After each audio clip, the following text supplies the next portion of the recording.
I'm 81 years old. My daughter called last week and said, "Mom, we need to talk about your living situation." I knew what that meant. She's been circling around it for months. Assisted living, a facility, somewhere I'd be safe. I'm Betty, and I need to tell you what I've learned about getting old and needing help.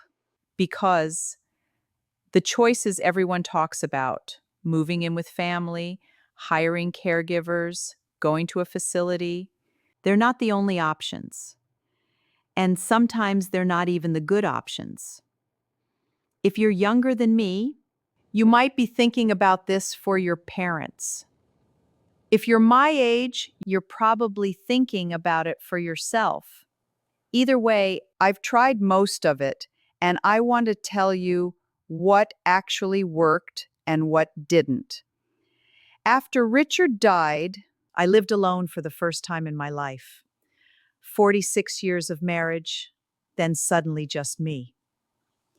At first, it was manageable. I could cook, clean, handle my own affairs. The house was quiet, but I told myself that was fine, that I preferred it. Then things started changing.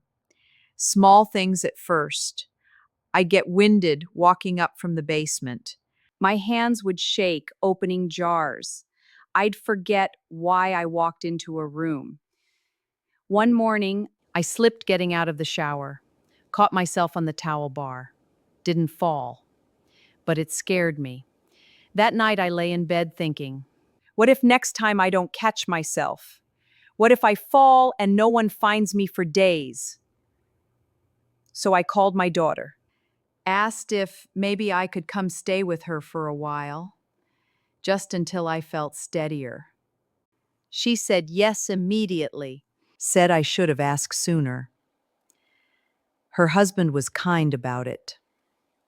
My grandchildren seemed pleased. The first week was nice. Family dinners, conversation, feeling like I mattered to someone again. But then the reality set in. My daughter and her husband both work.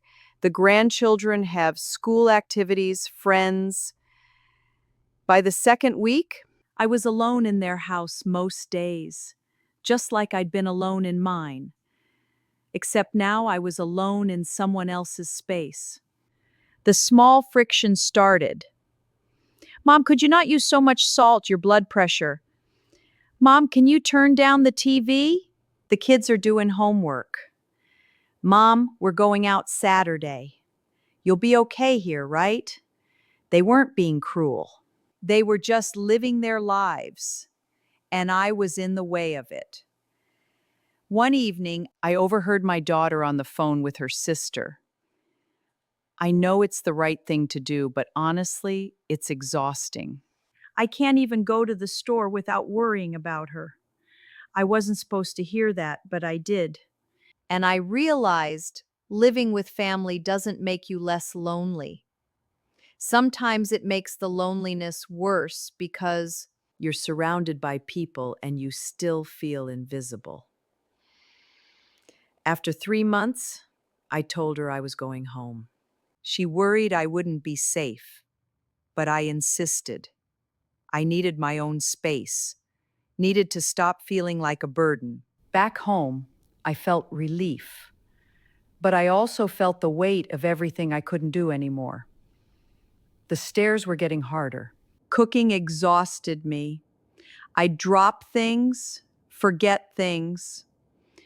One afternoon, trying to change a light bulb, my hands started shaking so badly I had to give up. Just stood there in my kitchen with this burnt out bulb, thinking, this is how it happens. This is how you stop being able to take care of yourself. So I looked into getting help. A woman who could come a few times a week, clean, cook, run errands. The first one was named Patricia. Nice woman, mid-50s, efficient.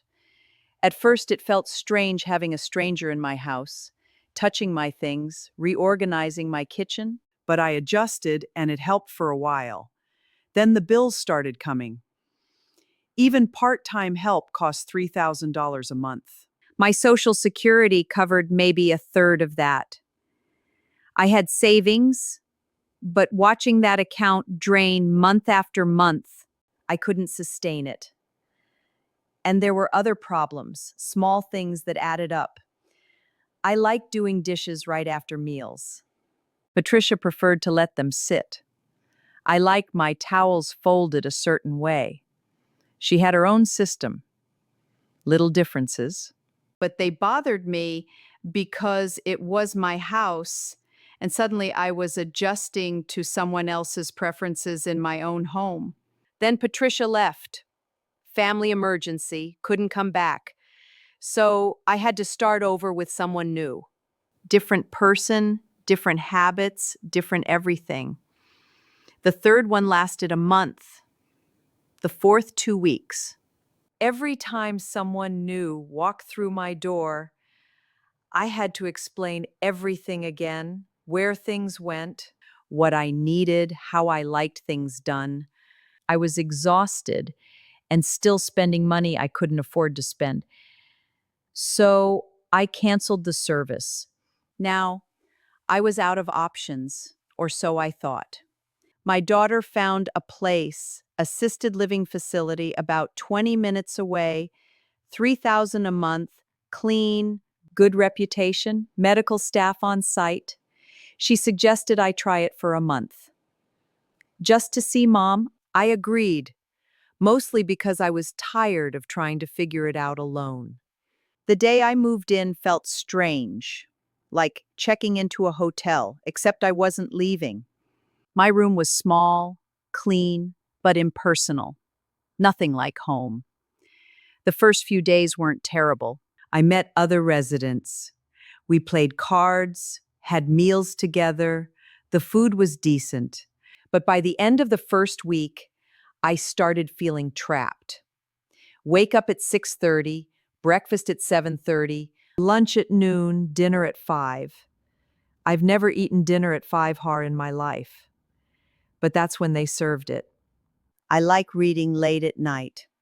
Always have. But at 9 p.m., the hallway lights would dim. If they saw a light under my door, someone would knock. Mrs. George, it's time to sleep now. Time to sleep. I'm 81 years old. I've been making my own decisions for 8 decades. And now a stranger is telling me when to go to bed. One evening, I wanted to walk outside. It was a beautiful night. Cool air, clear sky. I headed toward the door. A staff member stopped me. Outdoor time ended at 7. Mrs. George, safety policy. Safety policy. Those 2 words became my prison. The worst part, I wasn't even that sick. I could walk, think clearly, take care of myself. But here I was living like I'd lost all independence. After 3 weeks, I called my daughter, told her I was leaving. Mom, you said you'd give it a month. This isn't living. I'd rather struggle at home than be comfortable in a cage. The day I left, the sun felt brighter. The air felt fresher. I was free again. But back home, I still had the same problems. I still couldn't manage everything alone. Still got tired, still dropped things, still felt scared sometimes. I'd tried everything, family, caregivers, a facility. None of it worked. For a few days, I just sat, watched the neighborhood from my window, tried to figure out what to do next. Then one afternoon, I was walking to the small grocery store on the corner. Not the big one. That's too far now. Just the little place 3 blocks away. I passed my neighbor Sarah. She lives 2 doors down.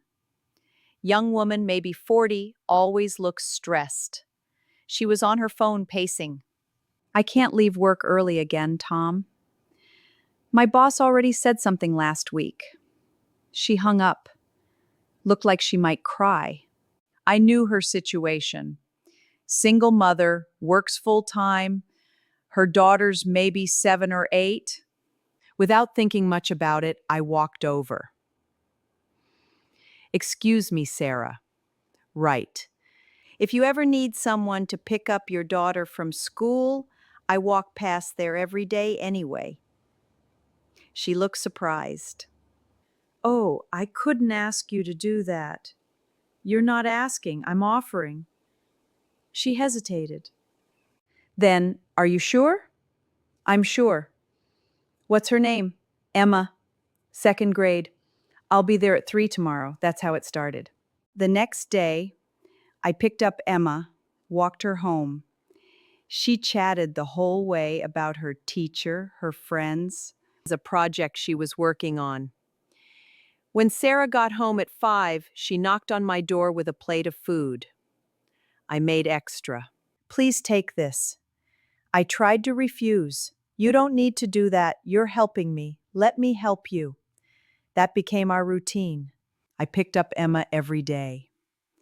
Sarah left food for me a few times a week, but it became more than that. Sarah's husband, when he was home between work trips, fixed my leaky faucet. He helped me change that light bulb I couldn't manage. Sarah helped me figure out how to pay bills online, set up grocery delivery for the heavy things I couldn't carry anymore. Emma drew pictures for me, taped them to my refrigerator, started calling me Miss Betty. One evening, Sarah said, "You know, you've really changed our lives. I was drowning before." I smiled. You've changed mine, too. I'd forgotten what it felt like to be useful. And that was it. That was the thing I'd been missing. I didn't need someone to take care of me. I needed to still matter, to still have something to give. Now, I'm not saying this is the solution for everyone. Your situation might be different. Maybe you're sicker than I am. Maybe living with family actually works for you. But here's what I learned. You don't have to choose between total independence and total dependence. There's space in between. You can accept help without giving up control. You can contribute without exhausting yourself. Community matters more than money. I spent thousands on caregivers and still felt alone. Now I spend almost nothing and feel more connected than I have in years. Because money buys services, but it doesn't buy relationships. Sarah doesn't help me because I'm paying her. She helps because I help her. That's different. I still have something valuable to offer. I have time. I have experience. I can walk a child home from school. I can listen when someone needs to talk. Age doesn't make you worthless. It just changes what you have to offer. I'm 81. I live alone, but I'm not lonely. And I'm not waiting for the day I can't manage. I'm living now, today, on my terms. Maybe one day I'll need more help. Maybe I'll end up in a facility after all. But for now, I'm here still useful, still connected, still myself. I'm grateful for this arrangement. For Sarah and Emma, for neighbors who check in, for still having something to give. I'm grateful I didn't give up after trying the traditional options, that I kept looking for something that actually fit my life. Thank you for sitting with me, for listening to an old woman figure out how to age without disappearing. If you want to sit with me again, I'll be here still working it out, still finding my way. Take care of yourself however that looks for you.